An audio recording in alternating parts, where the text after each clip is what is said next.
भला हुआ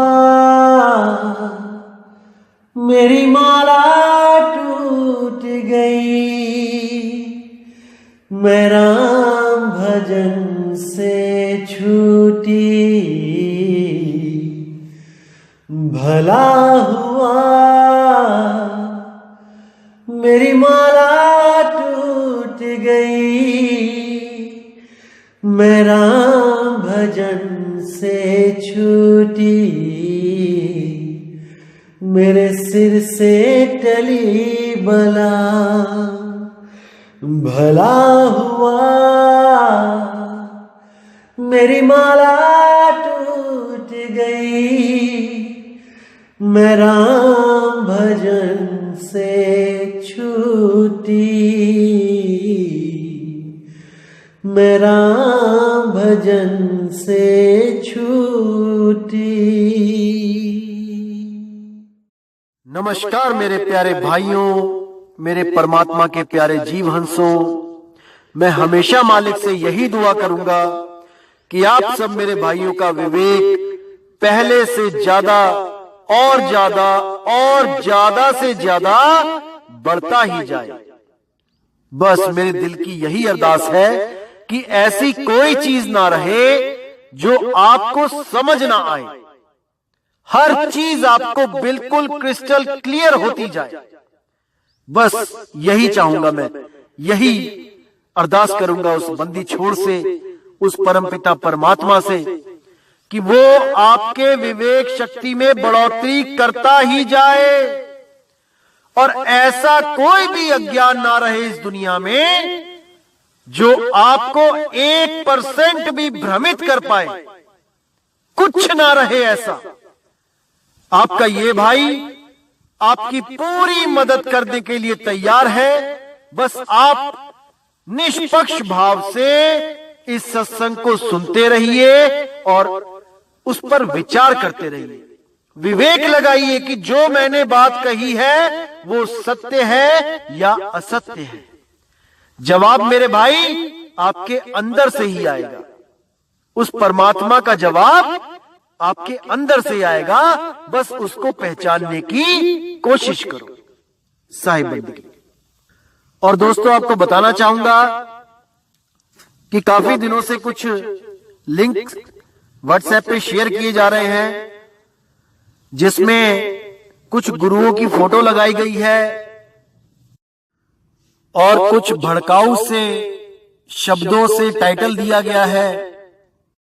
दोस्तों, ऐसे किसी भी चैनल से हमारा कोई लेना देना नहीं है। आप उनको बिल्कुल ना देखें, बिल्कुल भी ना देखें, क्योंकि वो सत्संग हमारे ही अपलोड कर रहा है और गलत फोटो लगा लगा के दुनिया को भ्रमित कर रहा है। बिल्कुल भी उनका चैनल ना तो सब्सक्राइब करें और जिन्होंने किया है वो अनसब्सक्राइब कर दें। बिना मेरी परमिशन के जो सत्संग अपलोड किए जा रहे हैं ये बिल्कुल गलत बात है। आप ये सब बंद करें। और कोई भी मेरा भाई अगर अपने चैनल पे कोई सत्संग मेरा चलाना चाहता है तो पहले परमिशन लो। प्रचार में योगदान करना है तो बिल्कुल सही तरीके से करो। किसी भी गुरु की फोटो नहीं लगानी है। सब गुरु मेरे बड़े अपनी अपनी ठौर। शब्द विवेकी पारखी सो माथे का मोर। हमने हर गुरु की इज्जत करनी है। हमें किसी भी गुरु से हमारा वैर नहीं है भाई। हर गुरु अपनी अपनी सीमा में अपने अपने शिष्यों को ज्ञान दे रहा है। जहां तक उसकी पहुंच है वो अपने अपने शिष्यों को पहुंचा रहा है। क्या दिक्कत है इसमें? इसलिए मेरे भाई ये जो गलत काम है इसको बंद करो और अगर करना ही है तो सही से करो। जैसे मैं किसी की फोटो नहीं लगाता हूं, आप भी मत लगाएं। साहिब।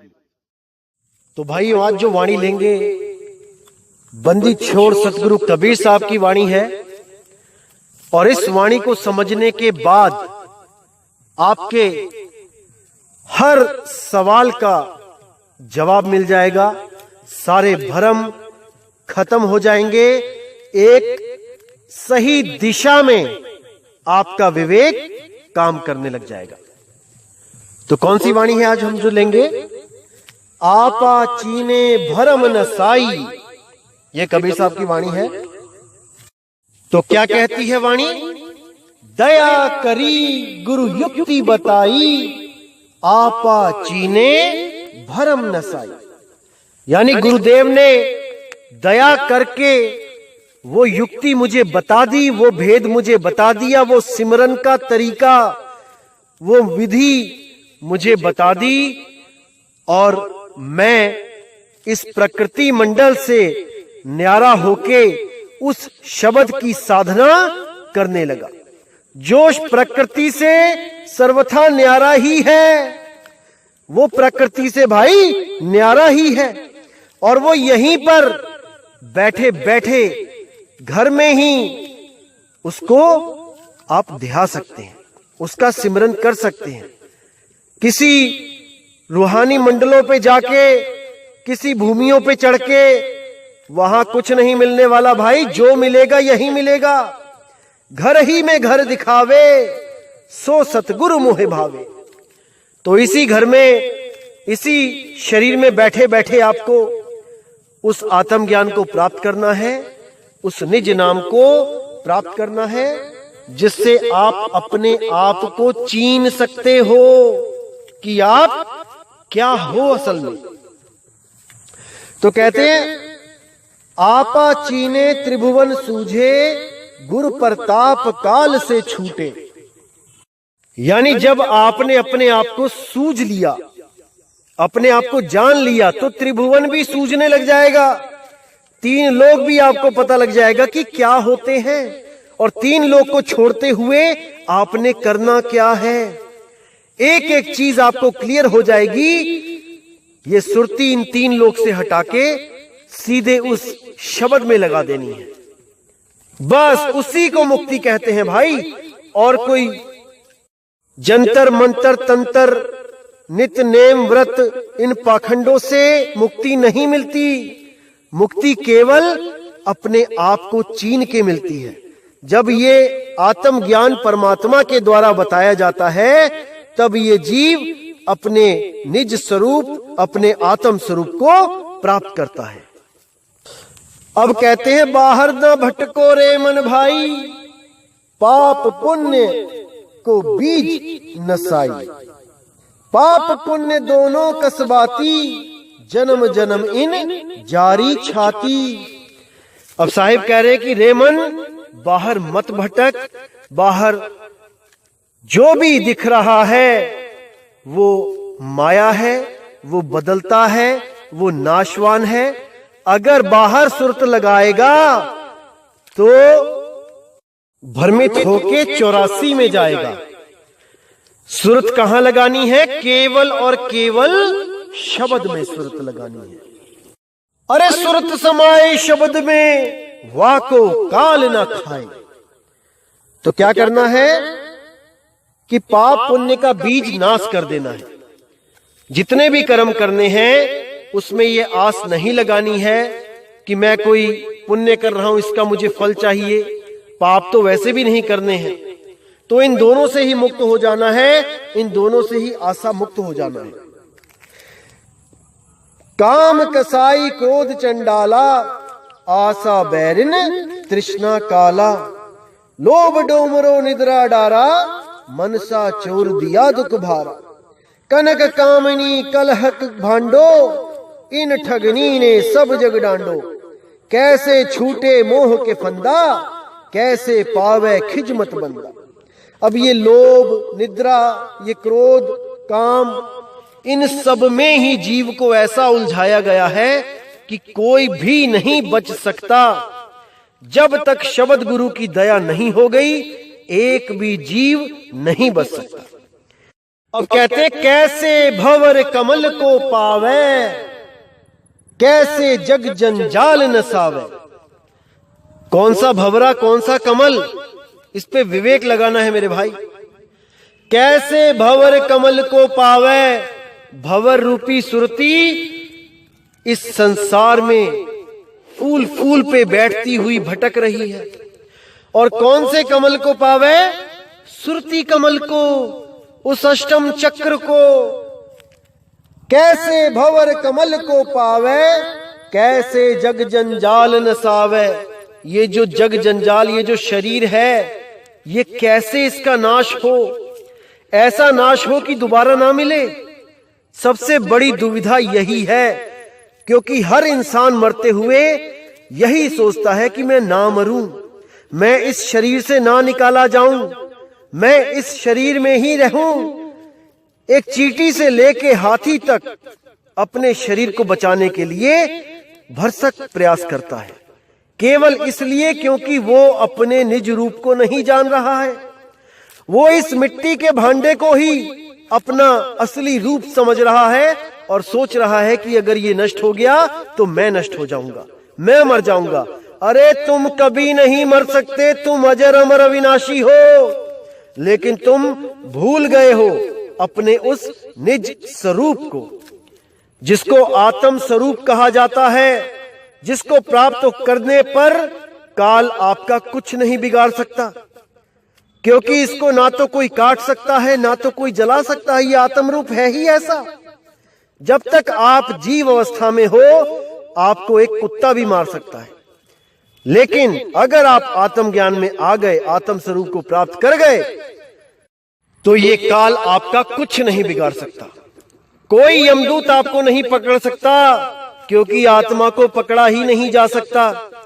जब तक ये अपने आप को तत्व समझती है, तब तक बेड़ियां भी लग जाती हैं और सर कलम भी किए जाते हैं। लेकिन जब ये आत्म ज्ञान में आ जाती है, तब ये निर्भय पद को प्राप्त करती है। इसका मतलब ये नहीं कि आप ट्रेन के आगे खड़े हो जाओ या किसी पुल से छलांग मार दो, निर्भय पद मिल गया आपको। इसका मतलब है कभी भी आपकी प्राकृतिक मौत आएगी तो आपको पता होगा कि मैंने क्या करना है, कैसे अपनी सुरती को समेट के उस शब्द में लगा देना है। तो आगे कहते हैं, जब सतगुरु सार मत दीना, बड़े भाग से आत्म चीना।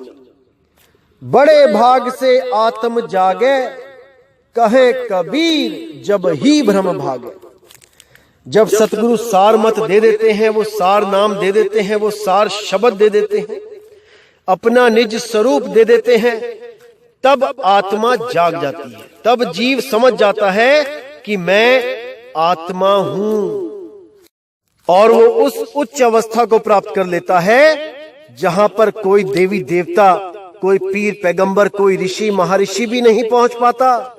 सारी सारी उम्र नाम जपने में लगा देते हैं, लेकिन वहां तक नहीं पहुंच पाते जहां पे सतगुरु निज स्वरूप प्रदान करके पहुंचा देता है। इसीलिए मलुकदास जी ने बोला, सुर नर मुनि सब थकित भये हैं, रुक गया दरिया नीर। कि सुर नर मुनि भी थक गए, उस स्वरूप को प्राप्त नहीं कर पाए, हजारों लाखों साल भक्तियों में लगा दिए, लेकिन जो गुरु ने मुझे प्रदान किया वो आत्म ज्ञान, वो अनमोल ज्ञान था। ये सुर नर मुनि भी वहां नहीं पहुंच पाते, क्योंकि इनको सतगुरु नहीं मिला, इनको केवल 3 लोक का गुरु मिला। तो कहते हैं, बड़े भाग से आत्म जागे, और कहे कबीर तब ही भ्रम भागे। बड़े भागों से ऐसा गुरु मिलता है जो आत्म ज्ञान इस जीव को दे देता है और इसको हमेशा के लिए बंधनों से मुक्त कर देता है। अगर इसको सतगुरु ना मिले तो मेरे भाई इसका अनमोल जन्म बर्बाद हो जाता है। और आज के समय में इतने ज्यादा जो काल के दूत बैठे हैं, उनका एक ही लक्ष्य है कि कैसे भी इन जीवों का अनमोल जन्म बर्बाद किया जाए। उनका एक ही लक्ष्य होता है। इसके बदले उन्हें क्या मिलता है? इसके बदले उन्हें 3 लोक की माया मिलती है। बड़े बड़े आश्रम, बड़े बड़े मंदिर, बड़े बड़े खजाने भर जाते हैं, केवल इसीलिए कि जीव को उलझाओ।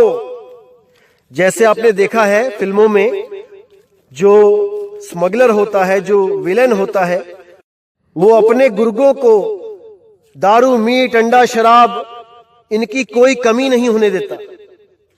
इसी प्रकार काल भगवान भी जो उसके कालदूत जो इस दुनिया में गुरु बन के बैठे हैं, उनको भी किसी चीज की कमी नहीं रहने देता, उनको भी अनंत भंडार भर देता है, केवल इसीलिए कि ये जीव कहीं अपने निज स्वरूप को प्राप्त ना कर ले। क्योंकि अगर उसने अपना स्वरूप प्राप्त कर लिया तो ये मन मर जाएगा, ये 3 लोक का राजा मर जाएगा।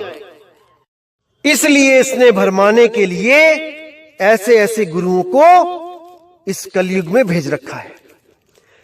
क्योंकि अनुराग सागर के हिसाब से काल ने कबीर साहब से वचन लिया कि 3 युग में मत आना, प्रचार करने मत आना, अगर आना है तो कुछ कुछ बहुत कम जीव ले जाना, अपना पंथ मत चलाना, हां कलयुग में जितने मर्जी ले जाना। तो कबीर साहब ने कहा कि मुझे पता है कि तूने ऐसा क्यों वचन लिया है, 3 युग में तू बहुत भरमाएगा जीवों को, तरह तरह के अवतारों में उलझाएगा, लोगों को मारेगा, फिर अपना ही एक रूप अवतार बना के अपनी ही आस लगवाएगा, भक्षक को रक्षक कहलवा के उससे प्रेम करवाएगा, और कलयुग में पाप बढ़ाएगा, व्यभिचार बढ़ाएगा, नशे बढ़ाएगा, ताकि कम से कम जीव सत्य को जान पाए, सत्य के साथ जुड़ पाए।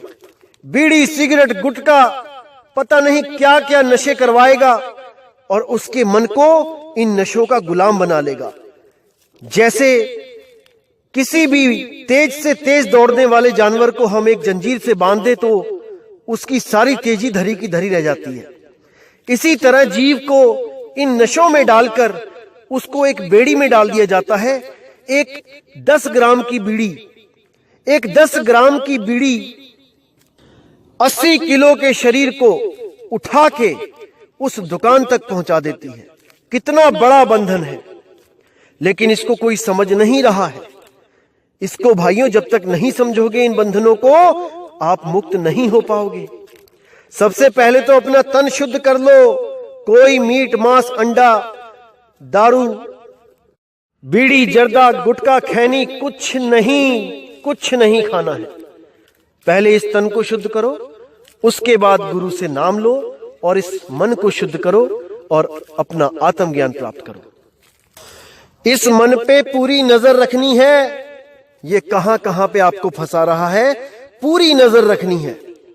और देखना मेरे भाई, जिस दिन से आपने इस पर नजर रखनी शुरू कर दी कि ये क्या सोच रहा है, क्या ख्याल पैदा कर रहा है, अच्छा कर रहा है कि बुरा कर रहा है, आपने ये निर्णय लेना शुरू कर दिया, तो मेरे भाई आप समझो कि इसकी गुलामी से बाहर हो।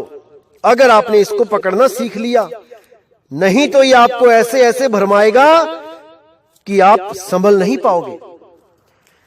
तो इसीलिए दोस्तों, जो आत्म ज्ञान है, बिना उसको प्राप्त किए इस मन से नहीं जीता जा सकता। कोई नहीं जीत सकता। इससे वही जीत सकता है जो भेदी गुरु से आत्मज्ञान को प्राप्त कर ले। तो दोस्तों, इसी के साथ मैं सत्संग समाप्त करता हूं और उम्मीद करूंगा कि अपने आप को चीनने के लिए, अपने आप को जानने के लिए, अपने असली स्वरूप को जानने के लिए आप जरूर विवेक लगाओगे, सत्संगों को समझोगे, और पूरी उम्मीद करता हूं कि कोई भी अज्ञान आपके पास भी नहीं फटकेगा, अगर आपने विवेक लगाना सीख लिया तो दोस्तों, इसी के साथ मुझे विदा करें। जय गुरु बंदी छोड़ वैराग साहिब, जय गुरु बंदी छोड़ साधु शरण साहिब, जय गुरु बंदी छोड़ बाबा मदन साहिब, जय जय सतगुरु बंदी छोड़ सतगुरु सत्य कबीर साहिब की सदा ही जय हो, सदा ही जय हो मेरे मालिक की साहिब बंदगी सतनाम।